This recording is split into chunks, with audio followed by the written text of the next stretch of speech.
In the heart of an overgrown forest, shrouded in fog and shadow, stood an abandoned hospital. Once a bustling facility, it now lay in ruins, its windows shattered and its walls covered in creeping ivy. Locals whispered about the strange events that had led to its closure years ago, but few dared to venture near. One chilly autumn evening, a group of friends, seeking adventure and a good scare, decided to explore the old hospital. Armed with flashlights and a sense of bravado, they made their way through the dense underbrush until they reached the looming structure. The air grew colder as they approached, and a sense of foreboding settled over them.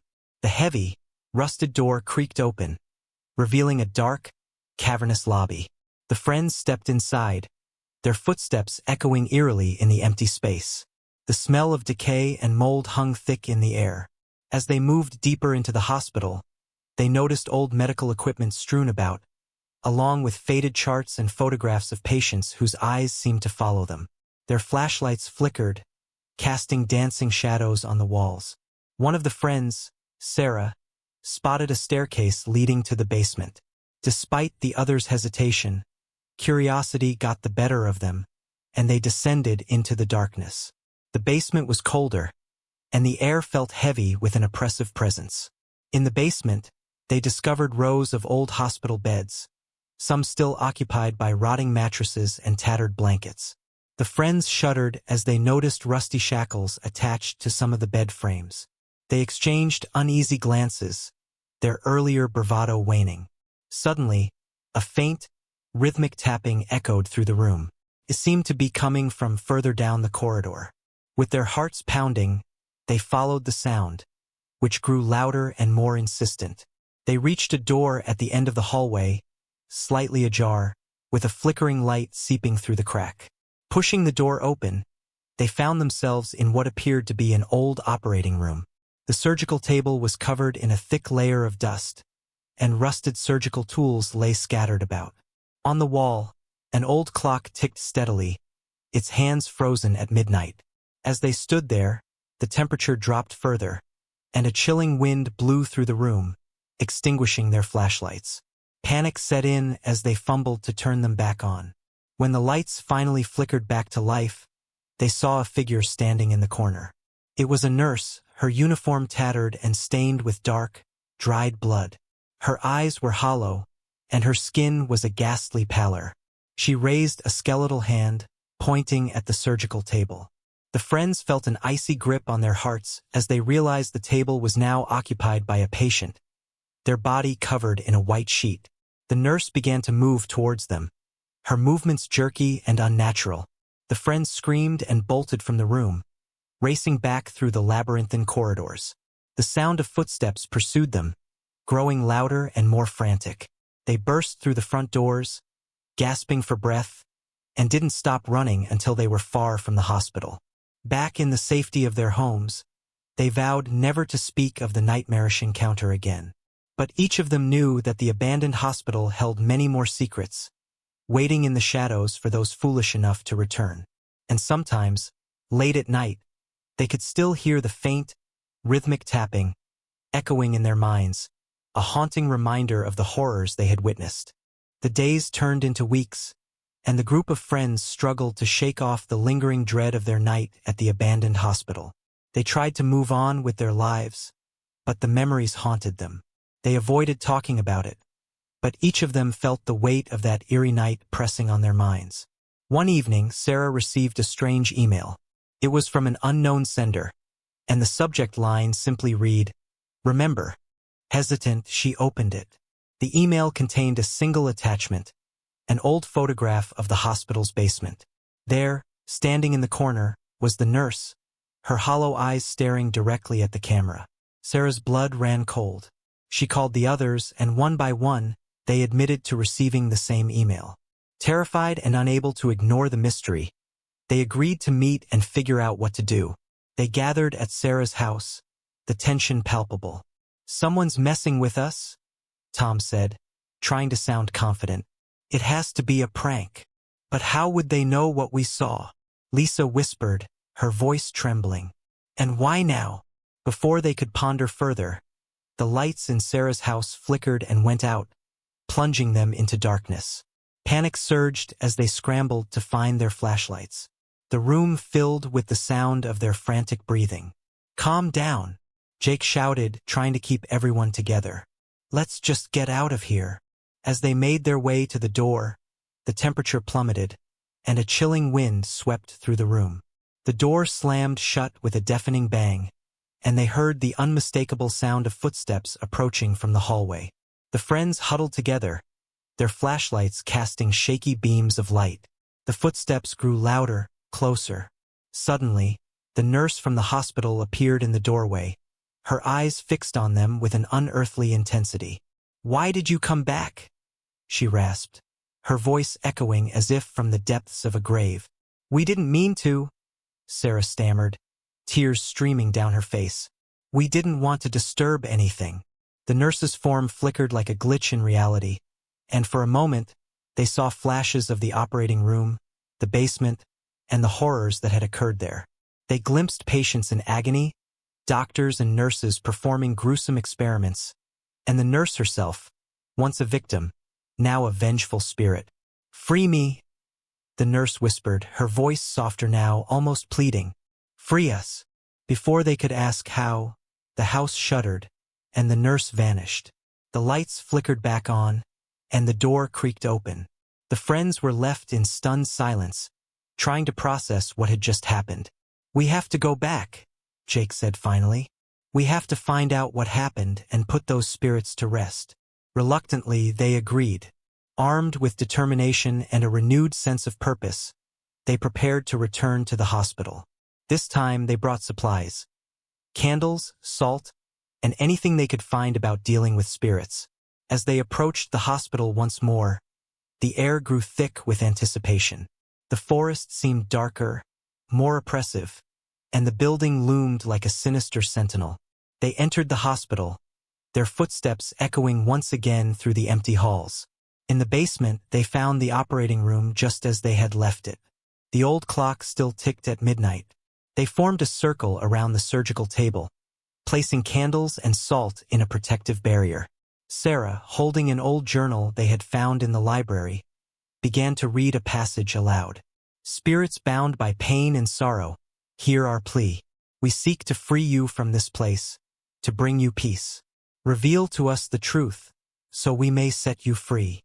The room grew colder, and the candles flickered violently. The nurse appeared once more, her expression softer, less tormented. Behind her, the ghostly forms of patients and staff materialized, their eyes filled with longing and pain. In a whisper, the nurse began to recount the hospital's dark history, the experiments, the suffering, and the final, desperate acts of those trapped within. The friends listened in horror, realizing the extent of the tragedy that had occurred. With the final words spoken, the spirits began to fade, their forms dissolving into the air. The nurse lingered a moment longer, her gaze fixed on Sarah. "Thank you," she whispered, before disappearing entirely. The hospital seemed to sigh, a great weight lifting from its decaying walls. The friends left the basement, feeling a strange sense of calm. As they stepped outside, the first light of dawn began to break through the fog, casting the hospital in a new, softer light. They walked away, knowing they had finally brought peace to the restless spirits. The forest, once menacing, now seemed to whisper its gratitude. The friends, forever changed by their ordeal, vowed to remember and honor the lives lost in that haunted place. And though they never returned, the memory of the nurse's plea and the spirit's release stayed with them, a reminder of the power of compassion and the importance of seeking the truth. The friends returned to their lives, but they were not the same. The haunting experience had bound them together in a way nothing else could. They stayed in close contact, sharing their thoughts and feelings as they tried to make sense of everything they had witnessed. But their ordeal was far from over. Weeks passed, and each friend began experiencing strange occurrences. Sarah often woke in the middle of the night to find her bedroom window open, a cold breeze chilling her to the bone. Lisa would hear faint whispers when she was alone, just on the edge of understanding. Tom felt an unseen presence following him, and Jake's electronics would malfunction inexplicably. Despite the strange events, they tried to carry on with their lives. But one night, Sarah received another email from the same unknown sender. This time, the subject line read, "Help." The message was a cryptic string of coordinates. She called the others and they agreed to meet and investigate. The coordinates led them to an old cemetery on the outskirts of town. As they arrived, the full moon bathed the gravestones in an eerie light. The atmosphere was heavy, and they could feel the presence of the spirits that lingered. "Why here?" Tom wondered aloud, his voice barely a whisper. "This must be where the victims are buried," Lisa suggested. "Maybe there's something here that needs to be uncovered." They spread out, searching for clues among the graves. Sarah found an old, weathered tombstone with the name Evelyn Carter engraved on it. The dates indicated she had died the same year the hospital had closed. Beneath the dates was a single word, "unjust." "Guys, over here," Sarah called, and the others joined her. They read the inscription and felt a chill. "She must have been one of the patients," Jake said. "But what does unjust mean?" As they pondered, the ground began to tremble, and a low moaning sound filled the air.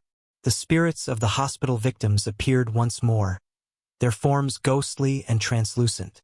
Evelyn stepped forward, her eyes filled with sorrow. "You have freed us from the hospital," she said, her voice echoing with the pain of the past. "But our souls cannot rest until justice is served. Those who caused our suffering must be held accountable." "How can we help?" Sarah asked, her voice trembling. Evelyn pointed to a mausoleum at the edge of the cemetery. "Inside you will find the truth. Expose it, and we can find peace." The friends approached the mausoleum with a sense of dread. The heavy stone door creaked open, revealing a dark, narrow passage. They descended, their flashlights cutting through the thick darkness. At the end of the passage, they found a small, hidden room. Inside were stacks of old documents, photographs, and journals. It was a secret archive, detailing the horrific experiments and unethical practices carried out by the hospital's staff. They spent hours poring over the documents, uncovering the names of those responsible. Doctors, nurses, and administrators who had exploited and harmed their patients. Among the papers, they found evidence of a cover-up that had allowed the perpetrators to escape justice. "We have to bring this to the authorities," Jake said. "They need to know what happened." They carefully gathered the most damning evidence and left the mausoleum, feeling the weight of their discovery. The spirits watched them go, hope flickering in their eyes. The next day, they presented the evidence to the local police. The authorities were shocked by the revelations and launched an investigation. The media picked up the story, and soon the truth about the hospital's dark past was exposed. Public outrage grew as the details emerged, and the surviving perpetrators were arrested and brought to trial. The friends testified, sharing their harrowing experiences and the evidence they had found. The trial was long and difficult, but in the end, justice was served. The guilty were convicted, and the victims' stories were finally heard.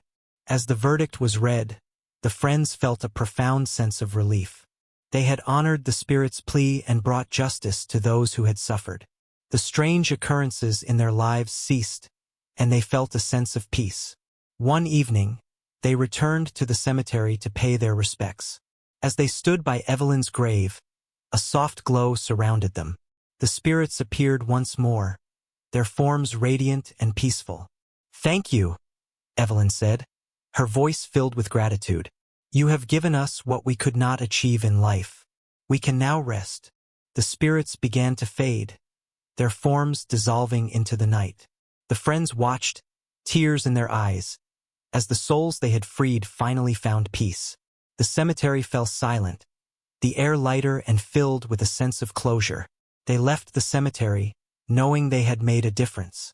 The experience had changed them forever, but they felt a deep sense of fulfillment. They had faced their fears, uncovered the truth, and brought justice to the lost souls of the abandoned hospital. And though they would never forget the horrors they had encountered, they knew they had done the right thing. As they walked away, the full moon shone brightly overhead, illuminating their path. The friends knew they could move forward, their bond stronger than ever, their hearts lighter with the knowledge that they had made a difference. Years passed, and the once haunted memories of the abandoned hospital began to fade. The friends, though forever changed, had managed to find peace and purpose in their lives.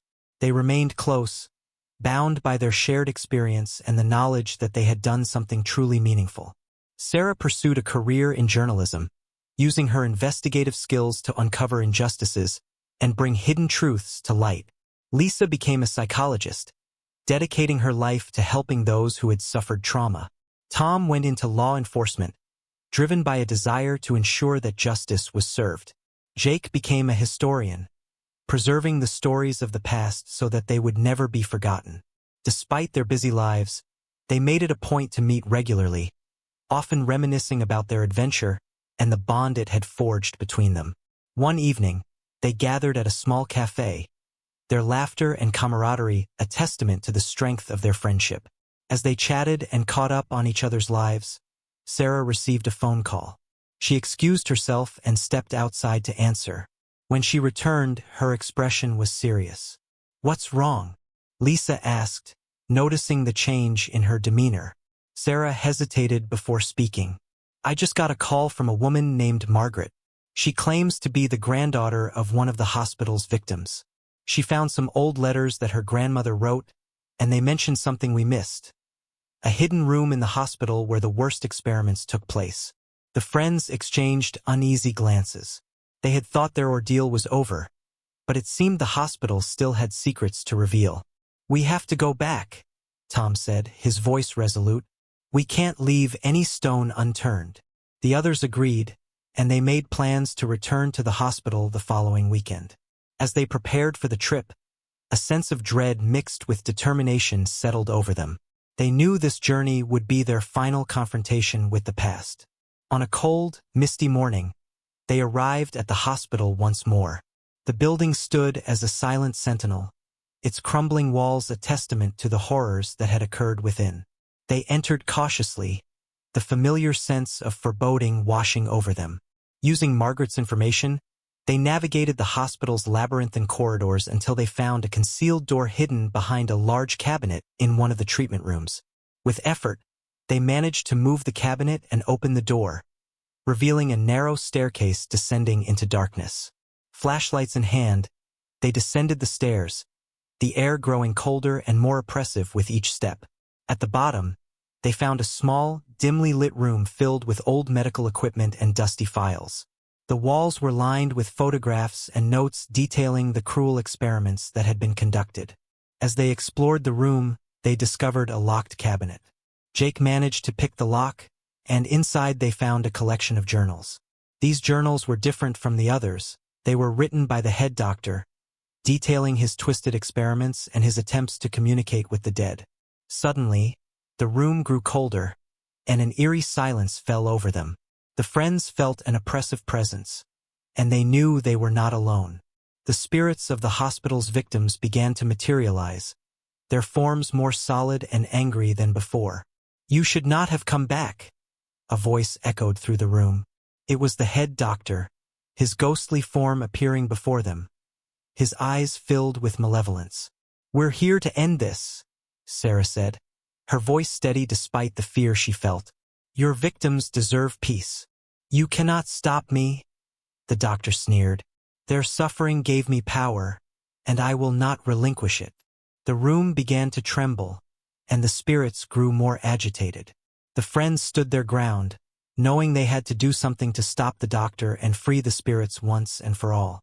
Sarah began reading aloud from the doctor's journals, exposing his heinous deeds and stripping him of the power he had derived from them. The spirits responded, their forms growing brighter as they drew strength from the truth being spoken. The doctor howled in rage, his form flickering and growing weaker. "You cannot defeat me," he screamed. But the friends pressed on, speaking the names of the victims and recounting their stories. The room filled with a brilliant light as the spirit's energy surged, and with one final, agonized scream, the doctor vanished, his presence erased forever. The room fell silent, the oppressive atmosphere lifting. The spirits of the victims, now free from the doctor's influence, smiled at the friends, their forms shimmering with gratitude. "Thank you," Evelyn said, her voice soft and filled with peace. "You have given us the justice we longed for." The spirits faded, their energy dissipating into the air. The friends stood in the now empty room, a profound sense of closure settling over them. They had faced their fears, uncovered the final truth, and brought an end to the hospital's dark legacy. As they left the hospital for the last time, the sun broke through the mist, casting a warm, golden light over the building. The friends knew that the spirits were finally at rest, and they could move forward with their lives, knowing they had made a difference. Their bond, forged in the crucible of fear and strengthened by their shared determination, remained unbreakable. They had faced the darkness and emerged victorious, forever changed but forever united. And as they walked away from the haunted past, they knew they could face whatever the future held, together.